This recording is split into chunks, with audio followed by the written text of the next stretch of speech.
The black sun and the white moons. On Nigredo and Albedo weds. Two children were born on the same night, in two different villages, in two different valleys on either side of a mountain. One was a boy born in the village to the east, where the sun rose first. He was, by some grace or accident, born with hair so dark that it seemed in certain lights to be not dark, but the absence of light. His mother named him after the morning sun. He was, throughout his childhood, known as the boy of the black sun. One was a girl born in the village to the west, where the moon was last to set. She was, by the same grace or accident, born with hair so pale that it seemed, in certain lights, to be not pale but the absence of darkness. Her mother named her after the evening moon. She was, throughout her childhood, known as the girl of the white moon. They had not met. They had not heard of each other. They had grown in their two villages, in their two valleys, on opposite sides of the mountain, into the shapes their names had predicted. The boy of the black sun had become serious, sometimes heavy, sometimes burnt, a child who knew, by the age of 10, what morning was. The girl of the white moon had become quiet, often distant, often elsewhere, a child who knew, by the age of 10, what longing was. In their 25th year, they came separately to the same crossroads. The crossroads was at the foot of the mountain. The boy of the black sun had walked there from the east. The girl of the white moon had walked there from the west. They had each been told, by a dream they did not understand and did not afterwards speak about, to come to this crossroads on this day. They met at noon. They did not at first speak. They looked at each other. The girl of the white moon was wearing a white dress, the white of bleached linen. The boy of the black sun was wearing a black coat, the black of soot. They stood facing each other in the crossroads in the sun, and the sun struck them both at once, one in light, one in shadow, though the shadow on him was somehow not the absence of the light striking her, but a thing of its own. She held out her hand. He took it. They did not let go. They walked hand in hand, away from the crossroads, away from both their villages, into the forest that lay beyond the mountain. They had not planned this. They had not discussed it.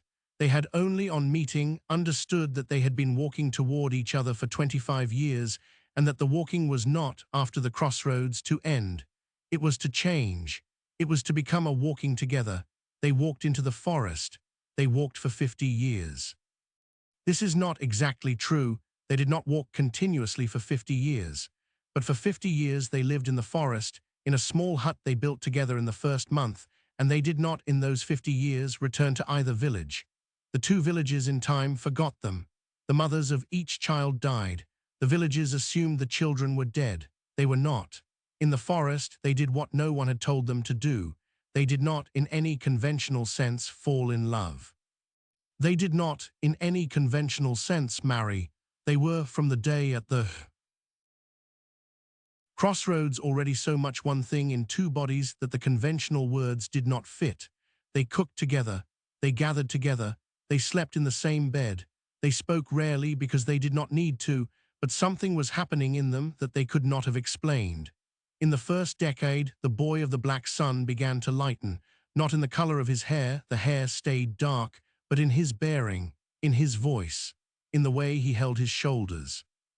The seriousness that had been pressed into him in childhood began very slowly to lift. He laughed in the second decade for the first time in his life. In the same decades, the girl of the white moon began to darken, not in the color of her hair, the hair stayed pale, but in her bearing, in her voice, in the way she held her shoulders. The distance that had been pressed into her in childhood began very slowly to fill.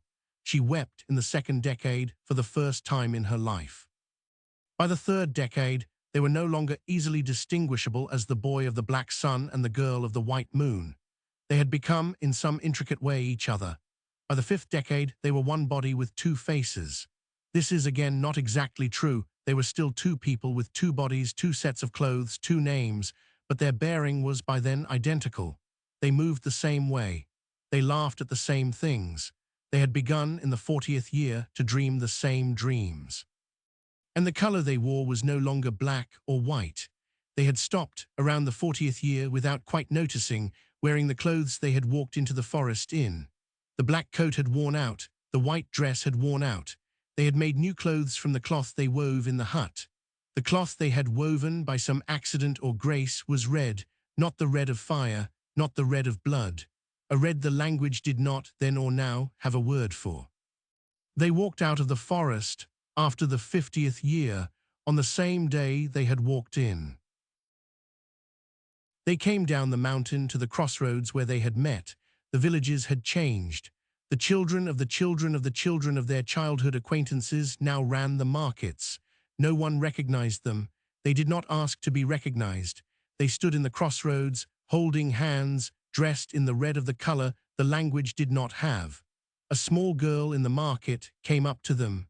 "Who are you?" she said. "We are what we were always going to do," said the boy of the black sun, in the voice that had become, by then, also the voice of the girl of the white moon.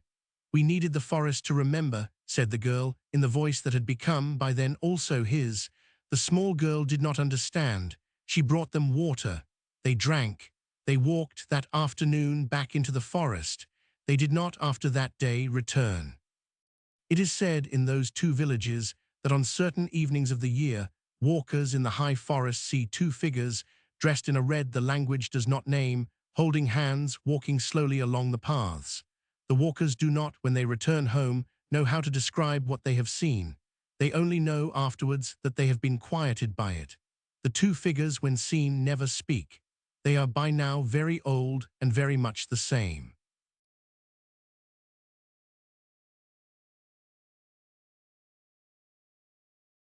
The black sun and the white moon are walking toward each other from opposite valleys. They meet at the crossroads. They go into the forest. Together, they become each other over 50 years. They emerge in red.